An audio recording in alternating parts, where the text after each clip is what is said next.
The following is a hockey podcast out of Vancouver and Surrey, British Columbia. It'll only consist of a lot of puck talk and even more BS, or in actual words, banter and satire. Enjoy, and as always, go Canucks go. How do you say Yaletown in Russian? Find out on this episode of Locked On Canucks.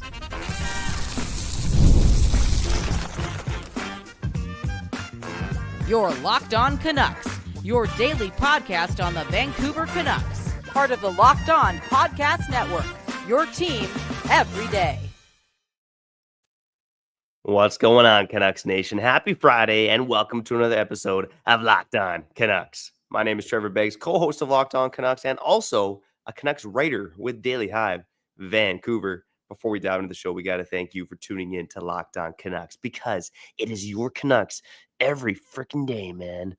And we're not just here because of you listening, but we're also not here without those sponsors. Oh my God, I got to shout them out. And today's episode is brought to you by Game Time. Go download the Game Time app, create an account, and use code LOCKEDONNHL for $20 off your first purchase. Wow. It's the never-ending quest to find another center for the Vancouver Canucks. And today's the next chapter in today's episode is about Evgeny Kuznetsov. Could the Birdman himself, the Eagle, join the Vancouver Canucks, bringing another Eagle to Vancouver? Reports that they're suggesting Evgeny Kuznetsov is talking to 2 to 3 teams a day and getting all these offers. So let's dive into Evgeny Kuznetsov. What happened with this guy? And could he come to the Vancouver Canucks? Could it make some sense? Also want to touch on another disgruntled Russian, is it fair to say that? Yegor Chinakov with the Columbus Blue Jackets. Another disgruntled BJ. Kyle, you ever had a disgruntled BJ before? Anyways, don't answer that question. I just make love, Trevor. Nice. Good for you, man. Yep. You're a lover, not a fighter. Yep. One day I'll learn. Yep. Kuznetsov, Chinakhov, could they make sense for the Canucks? Let's get into that and more in the aftermath of the Joshua trade and what's next for this team. Kyle Ballad, man, do you remember where you were when Washington won the Stanley Cup over the Vegas Golden Knights? Yeah, I was at CITR Radio doing an episode of C1 Radio when we used to cover hip-hop in Vancouver and the world. That's when it happened, man. And I was really, really happy for Kuznetsov and company. And what are the chances, man? Kuznetsov gets to do all that in Vegas. You know? Yeah. It is what it is, man. Yo, if Bruno Mars can do it, Kuznetsov can do it too. Now, I don't know if Bruno Mars would ever want to live in Vancouver. And by the sounds of it, Kuznetsov to Vancouver is like, not happening whatsoever. Because apparently, allegedly, assumingly, he wants to go to a contender. But, I don't know. You never know. You never know. And the Canucks have a little bit more cap space. And I'm just curious. Like, who would you rather have? Take a flyer on Kuznetsov for 1 year or sign Roslovic for 3? Ooh, I would rather Roslovic for 3. 3 depending on the cap hit, obviously, but I would probably rather Roslovic for 3. If it's at 3 years, $3 million per, 3.25 per, you'd rather do that. I guess that's not a bad deal. But for Kuznetsov for 1, let's say because right now he's saying he wants $1 or $2 million. But what if the Canucks are like, yo, take 3 for 1 year? It'd probably be a bonus laden contract too, which is difficult for the Canucks, right? Because even though the cap is going up next year with another monumental increase, they still have the OEL and Mikheyev contracts on the books, right? They still got quite a bit of dead cap space. So a bonus laden contract could be dangerous for the Vancouver Canucks. But man, when you phrase it like that, 3 years, 3.25 for Roslovic, I think Roslovic, if he comes to Vancouver, is probably signing for under 3. Man, I'm gonna flip-flop. Bhawan's rubbing off of me, man. I wore your flip-flops today. I'll probably go Kuznetsov on a bonus laden deal. Look, at the end of the day, I don't think either of these guys are really the answer for the Vancouver Canucks, but I'm curious to see what Kuznetsov is going to look like back in the NHL. And of course, like he says he wants to go to contender, but when he had that contract termination with the Capitals back in the 23-24 season when he was last in the league, he goes to Carolina and he does nothing, right?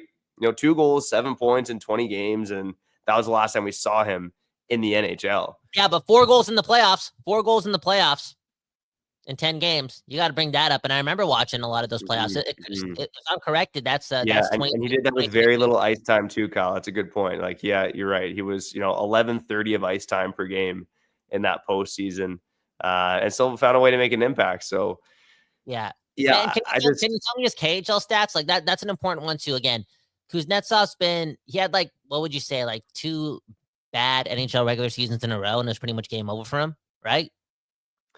Like, Yeah, it was 2 in a row, and then it's like, go to the KHL. And I think he had, like, not a point per game in the KHL, but pretty close. I just feel as if out of all the options, like the 1-year options, Kuznetsov, like, I don't know, 1-year option to possibly be better than Philip Hedl or just give him some competition. Again, guys who would only want 1 year. I mean, there's some appeal. There's some appeal there. Yeah, and what you're right, it was 37 points in 39 KHL games, and look, that 5'8", 145-pound guy, Maxim Shabanov, who signed with the Islanders. I mean, he had similar stats, right? And he was one of the most sought after KHL to NHL free agents, right? So, Kuznetsov have similar numbers. He's only 33 years old. It's not like Kuznetsov is 40 years old or something like that, right? Like, he should theoretically have some gas in the tank, and I think there should be some intrigue there from the Canucks perspective, to be honest. But I will say that Kuznetsov does not seem like the type of player that this management team is going to go after. Rutherford credit, they do like to be bold. More on that later. But this is an organization that likes to target, players with a high work rate, and Kuznetsov is not really that player. Yeah, and I mean, I was going to ask a stupid question. Like, when did that all change? I think you're onto something. Well, it's quite obvious that, everyone they're targeting has to have an extremely large work rate. And is that an internal thing? Do you think that's more of like an obvious thing or like a Florida Panthers thing? Because, you say that sentence out loud. It's like, Kuznetsov wouldn't sign here because we're not a contender. And it's also like, nah, Alvin and Rutherford don't want a thing to do with like a one-way type of player at this stage of his career, which is ironic because back in the day when he was at his best, I'm not going to say he was Mr. Selke, but he wasn't 100% a liability. Like there was talk of Kuznetsov being a two-way guy. Yeah, 100%. I mean, look at that postseason run he had with Washington. Like, I thought he was good defensively in that postseason too, right? And even going back to, it's not that long ago, the 21-22 season, he puts up 24 goals, 78 points. Obviously the plus minus he gets heavy offensive zone shifts. Look, he's not the perfect defensive player, but he's not a liability out there, Kyle, like you're saying. It was really over the last season or so in Washington, the last 2 seasons, I might call it, that he was in the NHL, where that game's kind of started to slip. But as an intriguing 1-year flyer on a bonus-laden contract, there should be some intrigue in Kuznetsov. Now, I think Roslovic is more of the sure bet, but Kyle, I like the way you phrase it, like Roslovic at 3 years versus Kuznetsov at 1 on a bonus-laden deal. I think you probably take the flyer on Kuznetsov there. Kuzi! And dude, him and Evander Kane, man. Him and Evander Kane, man. Yelltown brothers, man. Like I said off the top, man. If Bruno Mars could do it, Kuzmenko can do it too. I'm just so many options, and the Canucks have been such a I don't want to say mainstream team, but they're just making headlines. They're doing chaotic things all the time. Like it would be a little bit fitting, and I'd be curious to see if it obviously works, considering we're Canucks fans and we want this to work. But just that personality, that the Evander Kane thing, I don't know. It would be fun. It would be fun, Trevor, and it wouldn't be that risky.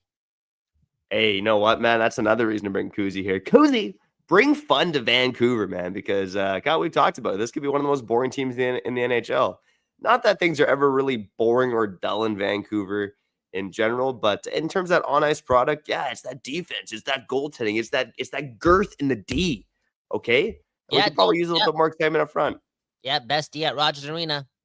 Don't tell your mom. What? Okay, hold. Ooh, bringing the moms up there. I know, that's honestly that one slipped out. Remember when mom jokes used to be a thing in elementary school? Yeah, it's crazy. The internet has been such a, what's the word, cesspool or whatever. There's just so much ish out there. Dude, I've never seen mom jokes go viral. But back in the day, mom jokes were very viral. Should we bring it back on Locked On Canucks? Yeah, we should, man. We should. Because no, that was no answer. Okay, speaking of moms, let's shout out a comment.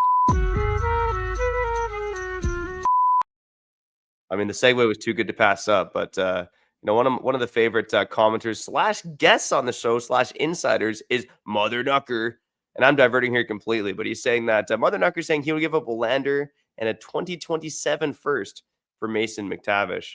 I don't think that gets it done, Kyle, but like, what are you willing to give up for Mason McTavish? We talked to this guy a lot. Obviously, he's a better long-term fit than a guy like Evgeny Kuznetsov. But what would you be willing to give up for a guy like Mason McTavish? Like, are you comfortable with Willander and a 2027 first? Are you comfortable going any higher than that? I'm comfortable with that. Come on. That's what you got to do. That's the JT Miller replacement right there. And yeah, I guess we got to bring up McTavish because, again, we're just looking for centerman, right? Because what if it's not Roslovic, right? What if there's no trade in sight too, involving like a Rossi? What if it's not Kuznetsov? Then, yeah, you're doing whatever it takes to get the RFA in Anaheim here. But I just doubt it, man. The more I say it out loud, I just doubt Anaheim's going to do that. I doubt it. And, I had this conversation yesterday, Trevor, with myself at the gym, right? Because Anaheim is what? Why are you laughing? Well, it's funny. It's the comment from Mother Knucker. And when he was last on the show, he talked about having a conversation with himself in the car, trying to convince himself of the Evander Kane trade. I feel like you're going to say something kind of similar. It's kind of normal to have conversations with yourself, Trevor. You should try it out. Like, you should be, friends with yourself. Have you ever tried that out? Be best friends with yourself? Anyways, I'm having this dialogue with myself at the gym, thinking about Mason McTavish and whatnot. I'm like, yo, Anaheim wants to win now. Apparently, allegedly, they don't want future assets. Like, why would they want a first in Willander unless they could, like, I don't know, make a dream package up for like McDavid or so? I don't even know. See, I'm talking out loud, talking like an idiot. All in all, though, is there an alternate world, right, where JT Miller's still a Canuck, but there's still some beef, but he's coming off like a 90-point season, and it's JT Miller for like Mason McTavish and whatever, like JT Miller, you know what I'm saying? Because why did he have to go here, man? Because the obvious answer is yes, and this is why I said in January, don't rush the trade just because this guy wants out of Vancouver. Pull the Brian Burke, pull the Pavel Bure. Keep this guy here until the right deal comes along, and they screw the pooch, man. But anyways, more on Albion and Rutherford at the end of this episode, man. I do got a little thing I do want to say about them. It's okay, but how about this too? Because again, I look at Mason McTavish's film, and you just look at Florida winning, and again, McTavish has the pedigree too, and he's a 3rd overall pick or whatever, and he's backed it up on a shitty team. He's backed it up. So this guy's not going to be cheap. He's going to be like one of the most expensive assets to bring in my opinion. Like for his category of player and age group or whatnot, right? Anywho, I went down this path. And this one's crazy. But in an alternate universe, if,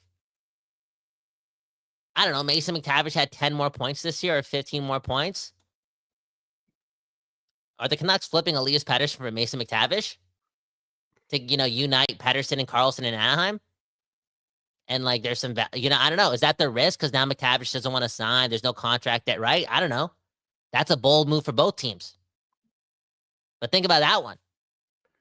Yeah, oh my God. I still don't think the Canucks would do that. Like, I don't think Mason McTavish has, like, again, we're all banking on the Pettersson ceiling, right? And Mason McTavish, prove me wrong or don't, because he's interdivision, Mike. So if he stays that, don't prove me wrong. But I don't think he has a 100-point ceiling. I don't think he's that kind of guy. Can he be a pain in the ass to play against to get you 70 points? Like, that's kind of who I think Mason McTavish is. But yeah, to answer your question, theoretically, if he had more points, I still don't think the Canucks would flip Pettersson for him because he doesn't have the same ceiling as Pettersson in my eyes. Wow, good old Canadian boy, eh, Trevor? Yeah, you know me, man. No, but I'm the same way. I think Pettersson's ceiling is astronomical. Like, that's why we called him the alien, and I'm hopeful that he gets back. It's gonna take some, it's gonna take some work, right? He better not be eating out of Tupperware. He better not be using an air fryer, right? That's what I'm saying. He better be putting in that work, and he can, take his talents to the top. I'm just throwing stuff out there. I was just thinking, thinking out loud, and yeah, so many changes. The obvious again. All these guys are gone from what we were celebrating 14 months ago, and obviously the biggest of them all is JT Miller. And the more and more we talk about replacing our second line center, it's I don't know, like, again, I should get over it and go for a walk. I can't wait to hug my girl later and have a beer with the homie Adrian. But it's like, dude, we had it pretty good not too long ago. Yo, dude, Like, that's why people have such a emotional connection with Elias Pettersson. There's so much anger there because it's like, yo, because winning fixes everything. If Elias Pettersson didn't let the contract dispute, the knee injury or whatever, like get in the way of him just being himself and a bit more instinctual and just fighting through the pain, like maybe Miller's still here. And like, yo, the 1-2 punch of Miller, Pettersson, Demko, Hughes. Okay, you know what? The fans don't like this. You know what? Let's just get Mason McTavish, replace Miller, and so I can move on. Trevor, let's move on. Yeah. You like to flash back in the past, man. You like to get theoretical. That's why you've been smoking that West Coast bias. Let's move forward here and talk about disgruntled BJs coming up next year on Locked On Canucks. All right, before we get back to the show, let's shout out our friends over at Game Time, baby. Game Time. It's the place you're going to go if you're going to buy tickets because you know that there's nowhere else that you're going to find tickets for cheaper elsewhere, okay? And you know me, my beloved CFL, man, my BC Lions, okay? Talk about the BC Buds. You can find some BC Lions tickets on Game Time, baby. Go yell, man, because BC Place, they need the yelling, man. I miss that stuff, man. I miss it. If you're not into the CFL, if you know, like the majority of people nowadays, and you want to watch some other sports like the Whitecaps, the Vancouver Canadians, check out some concerts, check out some sports in your area. Again, you can find all those tickets on Game Time. And guess what? If you like to procrastinate, you can be rewarded on Game Time because you know prices can actually drop up to 60% off on the Game Time app with killer last-minute deals. And you know what, man? If you want to just dream a bit, get on the Game Time app and scroll through because you got the seat views, okay? You can sit on the toilet. You can be lying naked in bed, just picturing yourself at a BC Lions game or wherever the hell you want to be. All right, so take the guess. We're going to buy tickets with Game Time. Go down the Game Time app, create an account, and use code LOCKEDONNHL for $20 off your first purchase. Terms apply. Again, create an account and redeem code LOCKEDONNHL for $20 off. Download the Game Time app today. Last minute tickets, lowest price, guaranteed.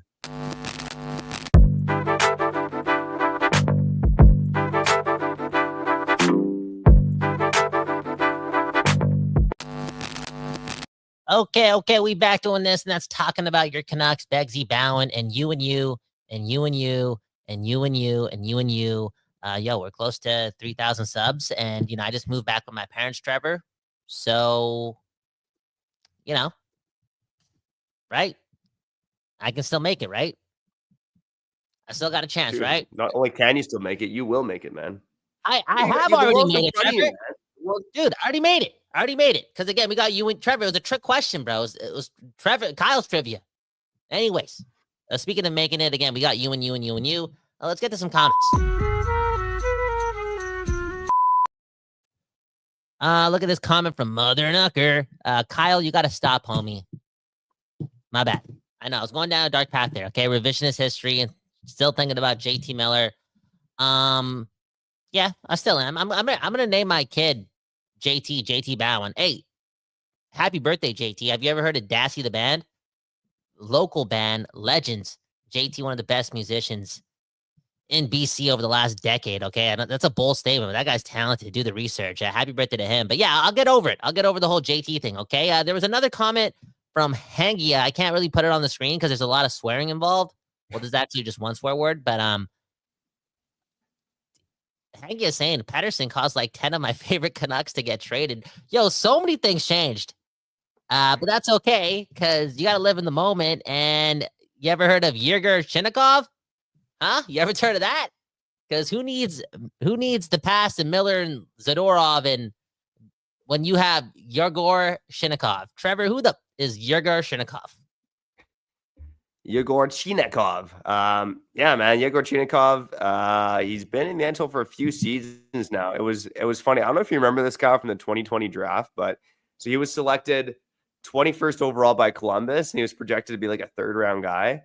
And the broadcast was so stunned that they had like no footage or anything of this guy. And everyone's like, who the F is this guy? Exactly, man. But I mean, honestly, for the path that he had, he got to the NHL pretty quickly. And now he's played parts of the last 4 seasons in the NHL, but did not get along with head coach Dean Evason all that much last season. Kind of had a career year in 23-24, 53 games. He had 16 goals, 29 points, despite middle 6 minutes. So a bit Filipino-esque, right? Like on a per 60 basis, he's putting up some numbers. He's got some skill, but he couldn't find his way up the lineup, and then got at odds with the coach this year. 7 goals, 15 points in 30 games. I don't think this is a guy that's going to cost a lot to acquire, because Columbus, they got lots of young players. They got lots of young assets. They got lots of guys pushing for jobs. I don't think this is like a Mason McTavish situation where it's like, oh, well, you can't trade this guy for futures. Anaheim needs to make the playoffs now. I guess it's similar in Columbus, but Chinakhov's not going to, break the bank one way or the other. Like I think the Blue Jackets would take a second round pick for Yegor Chinakov. A second? Yo, I'm giving up a 7th round pick for this guy. Why are you laughing? Yeah, we just sold Joshua for a 4th. A 2028 4th. Yeah. Yo, Trevor, I wrote this in the Substack, bro. Link in the bio, but I was like, yo, we traded Dakota Joshua for a 2028 4th round pick. That means with the 111th overall pick, we're drafting 15-year-old, whatever, okay? AKA Trevor, take no offense to this. Your daughter has a better chance of making the NHL than the 2028 4th round pick. We traded Dakota Joshua for nothing. So this Chinakhov guy, who was never supposed to go in the first round, they didn't even have a highlight. Wherever he's from Russia too. I guess they don't have MP4 files in Russia. No footage on this guy. Boom, bam. He's got 34 goals in 175 games. I'm not trading a 2nd round pick for this guy. If they traded a 2nd round pick for this guy, dude, I would just, come on. Dude, I'm demanding Alvin to shave his hair, man. Yeah, more on that later in the show. Yeah, no, the second, that was probably a bit of a misspeak. That would be a bit high. Like, even if they traded a 4th for him, Kyle, and because I do wonder if Columbus at the point where it's like, okay, just get this guy out of here, right? He's complaining publicly about the coach. Like, just get him off the team for pennies on the dollar. And that's why I think there could be some interest here from the Canucks, because much like Filipino, he's a guy who on a per 60 basis can put the puck in the net. I know you're saying, oh, 34 goals, 175 games, but opportunity matters, and he hasn't been a top of the lineup guy. He's proven that he can score and put the puck in the net. He was surpassed by other guys in the depth chart in the Columbus this season. Yeah, I'd be curious to take a flyer on this guy if the cost is right? Like, maybe it's like a Vitaly Kravtsov situation where, the Canucks, obviously, they trade away Will Lockwood in a 7th for Kravtsov. It's going to cost you more than that to get Chinakhov, because he's, maybe not quite the same pedigree, but he's had more production at the NHL level. But Kyle, maybe to answer the question, like, they just traded that 2028 4th for Joshua. If they traded that 2028 4th for Chinakhov, and it's basically Chinakhov for Joshua, like, how would you feel about it? Would you be excited? I'm down with that. Let's do it. Yeah. Let's just get some more middle 6 wingers, man. Screw it. Try it out. No. But okay. So I don't know what Chinakhov. I don't even know what Chinakhov means in Canadian. I don't know what that. Like, I've never heard this name in my life. So I searched his name up on Twitter or X, and can you see this, Trevor? Can you read this? I don't know if you can, but this player card was connected to a tweet that said, if the Maple Leafs trade for, what's his name? Yegor Chinakov? Joseph Christopher. If they trade for that guy, it could be franchise altering. So what does all this mean? Is this guy, I don't even, like, screw the stats, screw the half point per game. I don't give, what type of player is he? What's he bringing to the table? Yeah, I mean, that's a very interesting card right there. So, I mean, look, he's saying that, chance suppression is low. She's not great defensively. He's had easy minutes in terms of role difficulty, really good in terms of possession, good in terms of play driving, good in terms of chance creation. The intangibles is, pretty much a wash, because, he hits a little bit. He's got some size. He's not like a small rush. He's 6'1", 205, I believe. Doesn't really take penalties. Really interesting in terms of this analytics saying that Jesper Bratt's his most similar player, but Jesper Bratt, much like Chinakhov, is a play driver, right? Look, I don't think Chinakhov has that kind of ceiling, but I guess that would be the absolute ceiling for him. But I think you'd be expecting a guy that could make a top 6 impact in a larger role. Like, that's the main thing with Chinakhov. And if you get him on the cheap, if he doesn't want to play in Columbus anymore, like, I think of the guys we've talked about today, like Kuznetsov, Roslovic, Chinakhov. Like, Chinakhov to me might be the most interesting, even though he's not a center. Like, that's really the big knock against him here. Yeah. Well, we'll see what happens to Joseph Christopher, man. I'm really, really interested in his future and whatnot. And I can't believe I just showed you a random data chart from a random website that I've never seen before. And you were able to tell me about like what type of player he is. Now I'm curious to see the highlights. You're probably like a robot. Remember that? What was that book? No, straight up, that was impressive, Trevor, because that wasn't a J Fresh hockey card. That was like math 3006. Anyways, what was that? Book back in the fancy stat book? Stat shot. Hockey Abstract by Rob Woolman, right? One of those. I brought one of those fancy stat encyclopedias with me to Colombia to research when before we were doing the other network, because I was like, I gotta up my stuff, and I didn't learn anything because I didn't read that. I didn't open that book. I think I left it in Colombia, and I did that on purpose to grow the game. Good job, Kyle. So can you run the round of applause button, please? Yeah, I'm gonna hit it, man. I'm gonna hit the round of applause, and then I'm gonna hit the "we'll be back on the other side" button, baby. But one love to Kyle Ballad, ladies and gentlemen.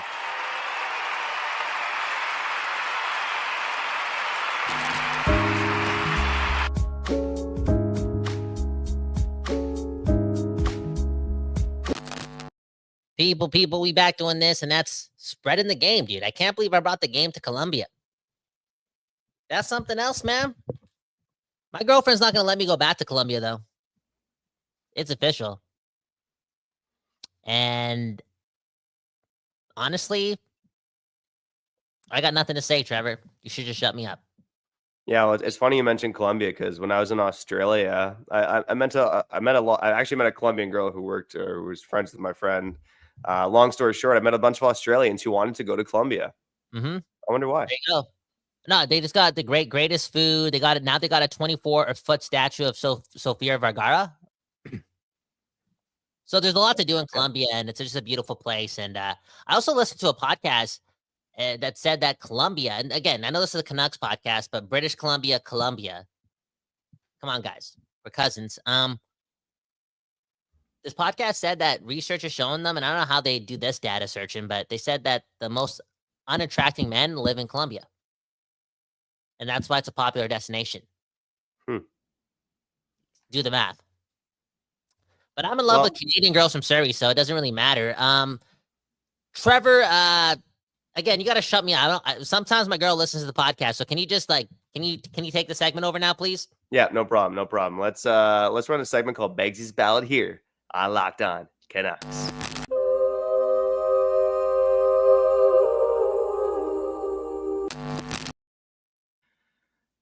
Life in Vancouver has truly rubbed off on Patrick Allvin and Jim Rutherford, because as Canuck fans know, this is a tumultuous market.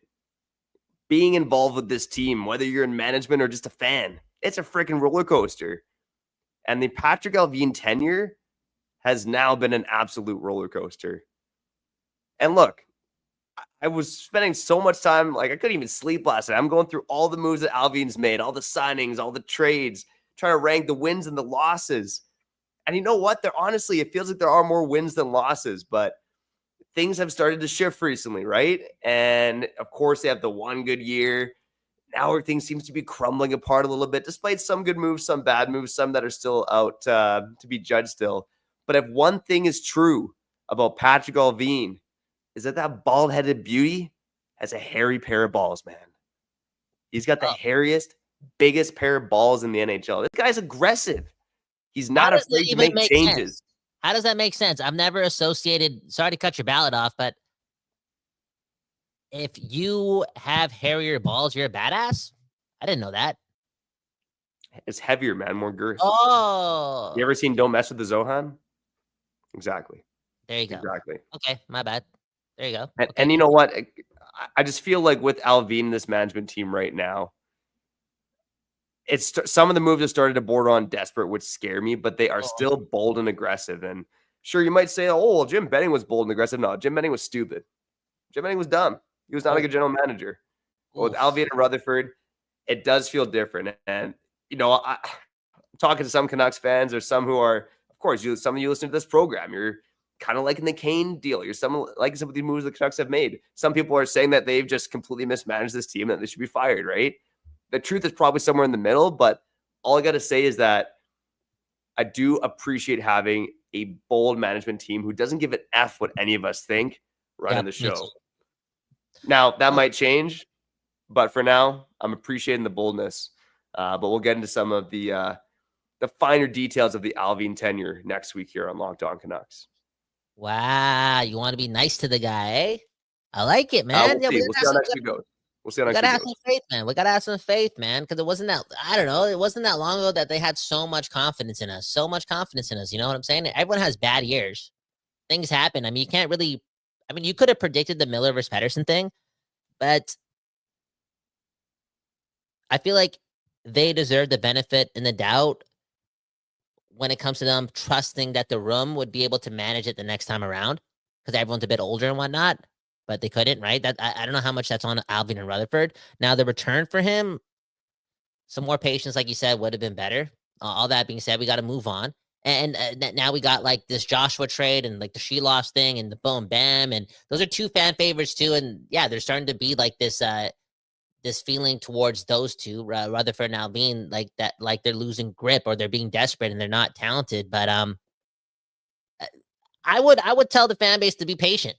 I think they definitely deserve it. And I'm sorry to do this, but it is okay to now. We got to move on, right? It is okay now to put all the pressure on Elias Pettersson and Thatcher Demko staying healthy. Right now, Demko signed for $8.5 million. He knows he's an injury-prone goaltender too, right? Maybe he could have taken 8 or 7, right? But he chose 8.5. It's up to those two guys to bring their game to that level, live up to their name, tag themselves up with Quinn Hughes, and get this party started again. Like there's possibility still here for the Canucks to be good and overall, make Alvin and Rutherford look good. And look at this comment from Green, and Green's been on fire the last couple days with his comments because he's peaceful. I wish we could hang out with Green. Instead, I got to hang out with Trevor right here. Okay.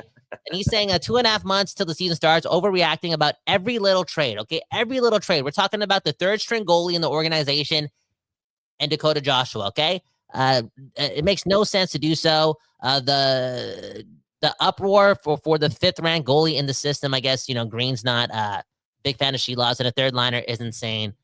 We're not finished. Relax. RELAX. Relax. And, the fact that the Canucks didn't sign Roslovic right away, because they could give him the money to make him come here, right? The fact that they also didn't budge to sign Suter. Like they had an internal budget. They didn't want to go over it because a part of me feels like every dollar matters because they think they're closer than we do to a bigger trade. That's what I believe. And that's what I'm hearing. My sources are telling me that the Canucks are about to make a trade that we didn't see coming, or it's Rossi. And I'm not going to unveil my source. It does rhyme with institution. But is that not quite? You I got you. Anyways, you keep going on. No. I'm just saying. I'm okay to relax too. Like I was upset for the first 20 minutes of the Dakota Joshua trade, and now I've kind of moved on because I'm excited to see what they've done with the money they haven't spent yet. You're excited for more Drew Connor in your life, buddy. That's for sure. I will get pissed off if they spend all their money on Jack Roslovic now, because I don't think Joshua for Roslovic is the trade you want to make. I completely agree. And I know who I always also agree with: the fans. What? Is that true? What? Man, oh man, appreciate all of you for tuning into Locked On Canucks. And Kyle, I do appreciate the hippie fans we have on the show that, they bring me to a little bit more peace too. And, some comments early on about when you're going off about your JT Miller thing. Dan Jardine saying, who? And saying, don't look back, baby. I know. That's my bad. I'm sorry. There. My bad. It's crazy because I went to therapy to get over my ex before I chose, to fall in love with my love of my life. So maybe I need to go to therapy for the Miller thing. Or we just keep hashing out here on Locked On Canucks. I want you to know this comment from Smirky McCirkwick. If you're going to target Yegor Chinakov, you're taking away minutes from Garland, who just helped us keep Brock. I don't really see it that way. I think the Canucks could use more potential top 6 juice in their lineup, right? And a guy like Chinakhov, again, I look at him similarly to Filipino. Like he's had some injuries, not the perfect player, but he's young enough at 24 where there's still some upside. The contract itself is, very manageable. He's got 1 year left at $2.1 million. And I just think this Canucks team, they need more offensive juice. It's like, you can't just say like, don't get Chinakhov because we got Garland and Besser. Like you need more talent on this team, right? Botch. Shout out to Botch, man. You need an army. And getting a guy like Chinakhov, if you get him on the cheap, he helps with that, potentially. I gotta watch some Chinakhov highlights, man. That's what I gotta do, man. Because you making You're gonna him go sound home and Chinakov, aren't you? for real. Anyways, man, Kyle Ballard, Trevor Beggs, we gotta go. I gotta go. It's Friday. It's hot. I gotta turn the AC on. I just bought some blueberries. My girlfriend is singing tonight. I gotta, when it's her big day, I gotta mentally prepare for it too. So, wish me luck, Trevor. Yeah, buddy. Yeah, buddy. Yeah, One left. buddy. Whoa. Yeah, buddy. Yeah. One left to you and your girl, Kyle. One left to you and you listening. Yeah, That's another episode buddy. of Locked On Canucks. I love it. It's great.